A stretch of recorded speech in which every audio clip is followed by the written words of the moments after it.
Morning YouTube, and welcome back to the Big Friendly Gardener. Today I'm going to be showing you how to install a sleeper raised bed the proper way.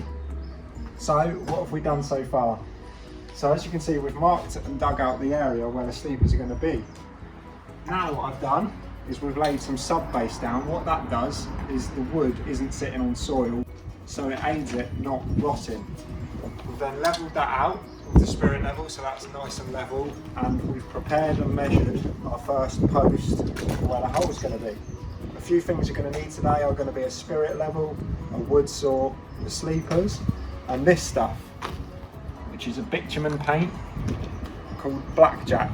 And what we're doing, if you look down here, what we're doing is we are painting all the wood that's going in the soil with it, and we're also painting the bottom of the sleepers where it's in contact with the ground, and once the raised bed is installed, we'll also paint the inside where there's going to be soil for your planters.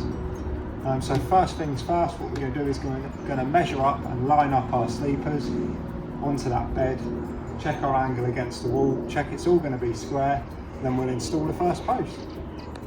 Okay, so I've got my sleeper in place. And as you can see, we're all level there. We're using the wall as a datum because that's going to run off the rest of the patio. And I've angle finded that, it's really hard to do with one hand, to 90 degrees, so we've got a nice right angle there. Another thing I've done, as you can see, I've measured in 100 mil because the sleepers are 100 mil wide, so that is where my post is going to be sitting. So obviously we're going to get the post level in all directions, and then the sleeper will be fixed to that. But that's the first step. So I'm going to get this post in using post mix.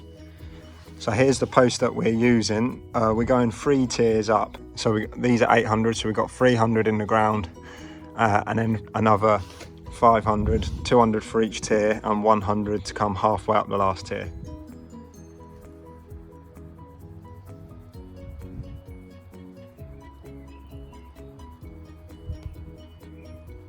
So what I'm going to do is tap it with the mallet, and what that's going to do is bring it level to that one, and it shouldn't go any further, because if you look here, I'm keeping half of the mallet over half of the sleeper. So I'm just going to tap that, and that won't go any further. And then just going to check the sides using the same method. That's coming in a bit, and that's it. I'm just going to drive these timber screws. They're 150 mil, so they're going to go through that post and 50 mil into the sleeper.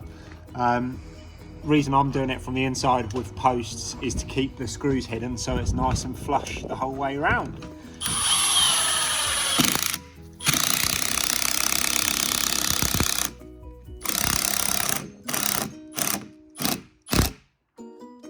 You don't want to tighten it too much and pull that in and make it off square.